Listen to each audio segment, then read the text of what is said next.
Sir, पहला प्रश्न है रवि रोशन कुमार, शिक्षक, राजकीय मध्य विद्यालय माधोपट्टी, केवटी, दरभंगा से। इनका सवाल है सर कि शिक्षकों और बच्चों के सृजनात्मक लेखन को प्रोत्साहित करने और उनकी रचनात्मक कौशल को एक मंच प्रदान करने के लिए शिक्षा विभाग द्वारा अर्धवार्षिक अथवा वार्षिक तौर पर एक मेगा इवेंट का आयोजन किया जाए। इस इवेंट में विभिन्न प्रकार की प्रतियोगिता का आयोजन हो, यथा क्विज, निबंध, भाषण, वाद विवाद, क्रॉसवर्ड आदि। देखिए, ये सुझाव बड़ा अच्छा है और यूजुअली जो अन्य एजेंसीज आयोजित करती है ओलंपियाड करके, तो हम लोग इस ओलंपियाड की प्रथा को फिर शुरू करेंगे। और विशेषकर मैथ्स ओलंपियाड, साइंस ओलंपियाड है, ये दो सब्जेक्ट है जो बहुत इजीली हम लोग इवेलुएट कर सकते हैं। जहाँ तक वाद विवाद और एसे और राइटिंग है, ये इसमें इवेल्यूएशन का बहुत कठिन प्रक्रिया है, बट उसका भी हम लोग रास्ता निकालेंगे। लेकिन हम लोग शुरू करेंगे पहले मैथ्स और साइंस से, जो इमीडिएटली हम लोग उसको ऑनलाइन एग्ज़ाम लेंगे और उसके बाद रिजल्ट आ जाएगा। और भाषा है और जो वाद विवाद है, इसके लिए अलग से कार्यक्रम। बट मैं ज़रूर इस सुझाव से सहमत रखता हूँ और हम लोग कोशिश करेंगे कि जल्दी ही जल्द ये ऑनलाइन जो ओलंपियाड की प्रक्रिया है, ये क्लास 4, 5, 6, 7, 8, 9, 10 सबके लिए हम लोग आयोजित करेंगे। Thank you so much sir. एक बच्ची प्रिया कुमारी जो 7वीं में पढ़ती है, उत्क्रमित मध्य विद्यालय धर्मपुर नालंदा से है।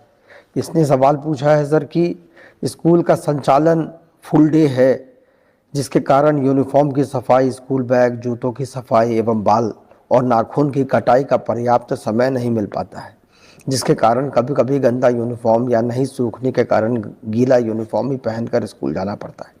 क्या शनिवार को स्कूल का संचालन पूर्व की बात ही हाफ डे नहीं हो सकता है? देखिए, हाफ डे का तो समस्या है, क्योंकि आरटी में हमको एक सप्ताह में कितने घंटे पढ़ाने हैं निर्धारित है।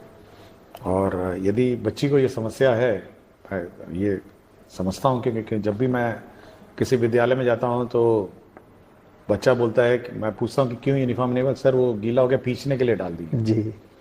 तो ये समय समय पर कौन पीछने के लिए डाला है और कौन जानबूझ के यूनिफॉर्म में नहीं आया है, इसका हमेशा डाउट रहता है।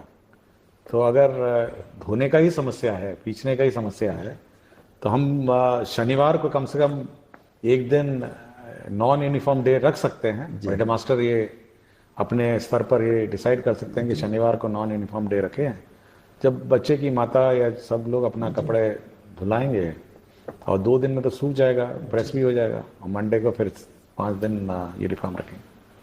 तो 1 दिन की छूट हम लोग हेडमास्टर को छोड़ देते हैं। अच्छा जी, ठीक है ना, ताकि हेडमास्टर अपने डिसाइड करेंगे कि हर चीज़ का हम लोग यहाँ पे अब गाइडलाइंस निर्धारण नहीं सकते हैं, तो ये इंडिपेंडेंस उसको दे देंगे। तो लिख देंगे कि भाई, लेकिन ये ज़रूर है कि अगर 1 दिन की छूट दी है तो 5 दिन फिर यूनिफॉर्म होना चाहिए जी। तो ऐसा ना हो कि फिर ट्यूसडे कह देगा पीछने के लिए भेज दिए हैं और वेडनेसडे भी कर देगा जी। तो ये थोड़ा, या तो आप डिसिप्लिन 7-6 दिन रखिए, या फिर आप 1 दिन नॉन यूनिफॉर्म देते हैं। बाकी प्राइवेट स्कूल में भी ऐसे ही है जी, 1 दिन वो टी शर्ट पहन के आते हैं और अन्य ड्रेस पहन के आते हैं, तो हम लोग भी कर सकते हैं जी।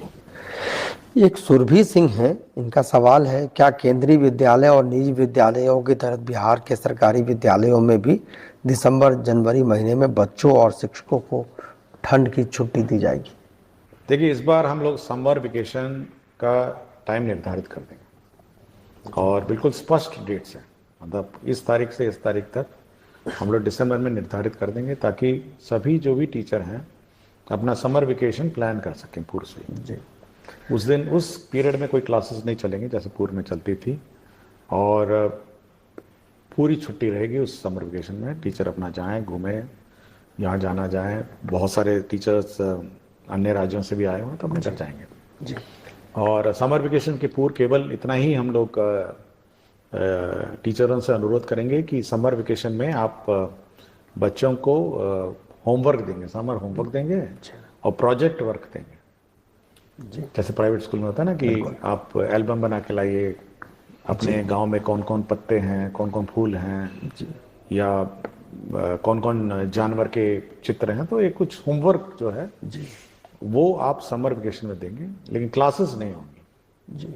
तो ये बिल्कुल हम लोग इस बार दिसंबर में ही पूरे साल का कैलेंडर निकालें। जी जहाँ तक इस विंटर के हॉलीडेज की बात है, तो बिहार में जो मौसम का जो रुख रहता है, एक समय होता है जब वैसे ही ऑटोमेटिकली डिजास्टर मैनेजमेंट में छुट्टियां डिक्लेयर हो जाती हैं। जी और ये शक्तियां हम लोगों ने डीएम को दी हुई है कि डीएम अपने आप छुट्टी जब अधिक ठंड हो जाती है डिक्लेयर कर दीजिए, तो विंटर वेकेशन वैसी हो जाती है। जी तो समर हम लोग फिक्स कर देंगे, और वो भी हम लोग इस बार टाइमिंग देख लेंगे कि कब अधिक गर्मी है, कब है, क्या है, और उसी अनुसार लास्ट ईयर का जो टेम्परेचर ट्रेंड रहा है उसी के अनुसार उसको मैच करके हम लोग समर वेकेशन देंगे। और विंटर तो ऑब्वियसली पता ही है कि कब ठंड होती है जी, और डीएम लोग ऑथराइज है।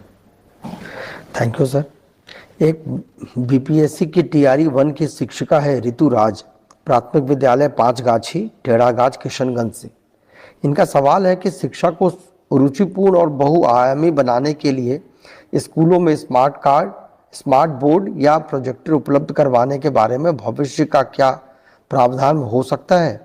एनिमेटेड पाठों का समावेश छात्रों का ध्यान आकर्षित करती है, जिससे गतिशील शिक्षण वातावरण बनता है और सीखना दिलचस्प और बहुआयामी होता है। देखिए, हम लोगों ने बिल्कुल किसी टीचर को रोका नहीं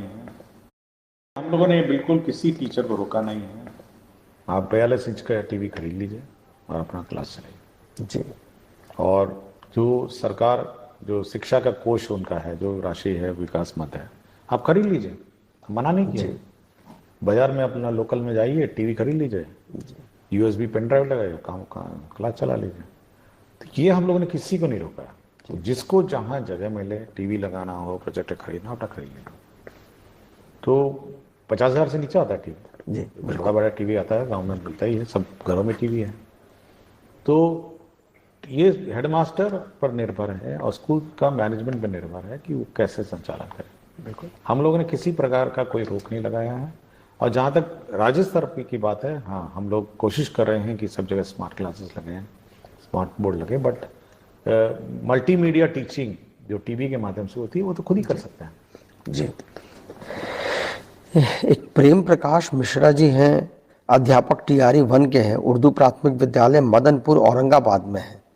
इनका सर सवाल है कि उर्दू विद्यालय में सामान्य शिक्षक के पदस्थापन के कारण बच्चों को पढ़ाने में बहुत परेशानियां आती हैं, क्योंकि सारी पुस्तकें उर्दू में हैं, हिंदी और अंग्रेजी छोड़ के, और उर्दू न आने के कारण गूगल ट्रांसलेट का उपयोग करना पड़ता है, जिसमें कई बार बहुत परेशानियों का सामना करना पड़ता है। क्या विभाग इस पर कुछ विचार करना चाहेगी कि उर्दू विद्यालय में पदस्थापित सामान्य शिक्षक का ट्रांसफर या प्रतिनियुक्त किसी अन्य हिंदी विद्यालय में हो सके?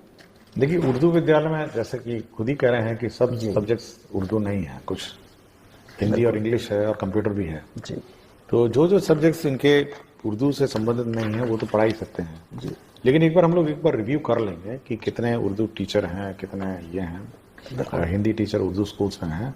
बट जो नॉन उर्दू नोइंग टीचर हैं, कम से कम जो गैर उर्दू सब्जेक्ट्स हैं, जी, कंप्यूटर है, उस मतलब कुछ साइंस है, ये सब पढ़ा ही सकते हैं। जी, बट ये हम लोग मिसमैच जो हो गया है ये एक बार चेक कर लेंगे। जी, थैंक यू सर। क्या विनय स्कूल शिक्षक है सीवान से, क्या अब कक्षा 8वीं और 10वीं के बच्चों को मुख्यमंत्री बिहार दर्शन योजना के द्वारा भ्रमण नहीं कराया जाएगा? क्या बच्चों को अपने से ही कहीं भ्रमण के लिए ले जाया जा सकता है?